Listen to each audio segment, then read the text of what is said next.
Desde tu punto de vista, ¿cuáles son los retos actuales que tiene la innovación educativa? Creo que hay que trabajarla desde varios frentes. Siempre hablamos de innovación educativa y pensamos en el alumno, cómo va a estudiar mejor, cómo va a aprender, que está muy bien. Creo que nos olvidamos un poco de la innovación educativa desde el punto de vista del profesor.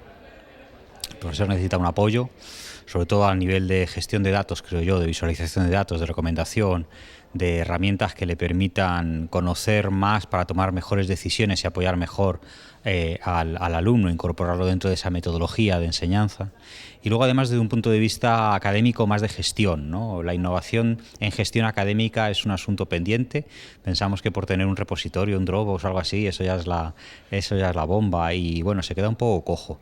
La posibilidad de tener información en tiempo real del rendimiento de un alumno, de las matrículas, de los costes presupuestarios de un determinado proyecto para el profesor. No estamos hablando realmente de una ciencia muy complicada que no se utilice desde hace muchos años en diversos ámbitos, pero aplicarlo a educación y hacerlo todo combinado de tal manera que profesor, estudiante y gestión se apoyen y compartan datos, esa parte colaborativa, yo creo que es un reto muy interesante, muy factible, muy inmediato y que supondría un avance espectacular con muy poquito en poco tiempo. Como responsable de una universidad online, con títulos online, ¿cuáles son las principales diferencias de la formación online frente a la formación tradicional y cómo tienen que ir caminando las universidades tradicionales que deseen incorporarse a este tipo de formación online? A día de hoy yo creo que la diferencia, aunque parezca mentira, es mínima o puede ser mínima, porque con la capacidad de conexión que tienen los estudiantes y los profesores, la capacidad de producción de contenidos, de adaptación de los itinerarios, en definitiva el alumno puede ir o no ir a clase. No, obviamente no todas las disciplinas son así. Entiendo que las prácticas de medicina tienen que ser prácticas presenciales, ¿no? Aunque se puede trabajar con muñecos artificiales, mecánicos, se pueden hacer clases virtuales, se pueden hacer muchas cosas, ¿no? Pero entiendo que en algún momento habrá que cortar algo. Pero en muchas disciplinas se puede trabajar perfectamente en una combinación mixta, muy interesante, presencial y online, donde toda la parte online es un apoyo, no una sustitución. Eso es una parte muy importante. La metodología lo que debe hacer es apoyar, complementar, no sustituir para nada la labor del profesor y mucho menos la labor presencial, ¿no? Ese intercambio, ese lenguaje corporal, no verbal, a veces es muy importante para entender cómo funciona la clase, qué es lo que se está explicando, qué es lo que se presenta, el diálogo que existe. Esa parte es muy importante, pero todo eso se puede complementar muy bien con todas las herramientas que hay ahora mismo en el mercado y cualquiera utiliza en su móvil, en cualquier smartphone, tiene WhatsApp y cosas similares, ¿no? Entonces es muy, muy interesante que se puedan integrar ahora mismo si se quiere. Yo creo que la diferencia viene más por el hábito, no por las posibilidades reales. Es decir, una universidad presencial tiene un determinado hábito, una determinada pauta para enseñar, para aprender, para evaluar. Está en su mano poder integrar cosas que ya existen en el mercado para que exista esa combinación, ese mestizaje entre presencial y online para que todo el mundo salga beneficiado. Es un poquito en la parte online eso también existe de alguna manera.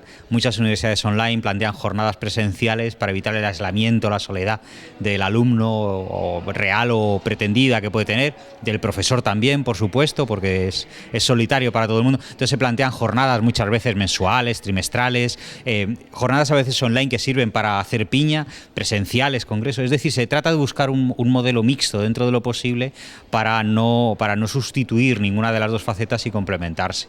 Yo creo que con un cambio, una modificación, una incorporación progresiva, prudente, de elementos virtuales, campus virtuales y herramientas variadas de comunicación que hay en la parte tradicional, es algo sencillo de realizar, es algo factible. Todo el mundo va a tener esa posibilidad de trabajar desde el smartphone, por ejemplo, para actualización de clases, horarios, yo que sé, cualquier cosa que pueda haber, o para trabajar con Hangouts en retransmisión streaming o cualquier cosa que pueda haber. Y esa diferencia no tiene por qué estar tan acusada. No es una competición presencial contra online, para nada, todo lo contrario. Puede haber una integración efectiva muy, muy clara y muy eficaz para todos, creo yo. ¿Qué tecnologías ves como las que están emergiendo, las tecnologías educativas que van a ser y que pueden ser utilizadas en la educación superior, sobre todo en este contexto? Hay tantos juguetitos, la verdad, para elegir. Yo con futuro más que nada porque se han implementado en otras ocasiones, en otros ámbitos, como pueda ser la banca o defensa al tiempo, no sé, hay mil aplicaciones previas, ¿no? El análisis de los datos y la representación visual del análisis de los datos yo creo que es algo inminente. Tiene que llegar porque es un beneficio para todos, ¿no? El poder recuperar información y analizar patrones de comportamiento, ver estimaciones a nivel del rendimiento del alumnado, del profesorado, y hacerlo de una manera visual para que eso se interprete fácilmente y no únicamente a base de cifras con decimales. Es algo muy interesante, ya aplicado en otros ámbitos, utilizándose mucho en educación, pero sin llegar a penetrar, pero eso llega ya mismo y yo creo que es algo que vendrá muy bien para tomar decisiones adecuadas, proporcionar un tutorizaje adecuado. Yo creo que es una parte importante. Luego, combinado con esto está la parte de recomendación, ¿no? La parte de adaptación, aprendizaje personalizado, que no significa necesariamente individualizado, personal puede ser para un grupo también, no hay ningún problema, de tal manera que se pueda recomendar un itinerario de aprendizaje, un contenido a visualizar, una actividad extra, un enfoque de aprendizaje, un estilo más visual, más textual, más caótico en función del análisis de lo que realiza esa persona. Va muy conectada esa parte de analítica, de datos, con la parte de recomendación, ¿no? Para proporcionar un coach, un apoyo necesario siempre, y que una maquinita puede apoyar al mismo tiempo complementariamente al profesor o al tutor que se tenga. Son las dos tecnologías, por decirlo así, que yo veo más de implementación más inmediata.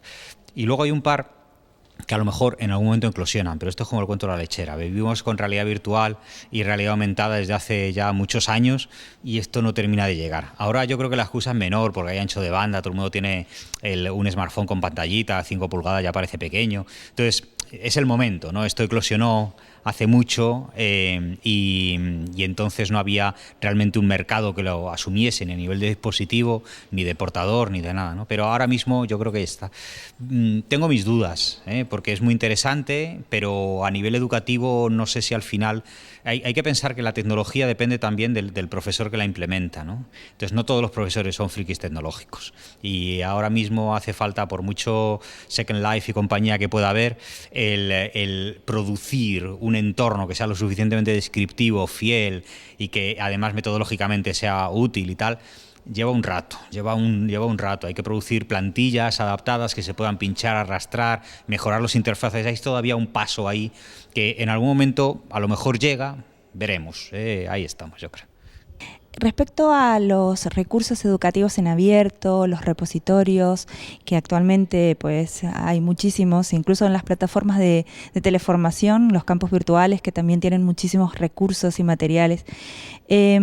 Has propuesto, ustedes utilizan una codificación que es OAuth, que se refiere a cómo utilizar y qué hace falta en las Creative Commons para poder compartir todo esto en abierto y qué le hace falta a las legislaciones. ¿Estamos preparados para compartir en abierto?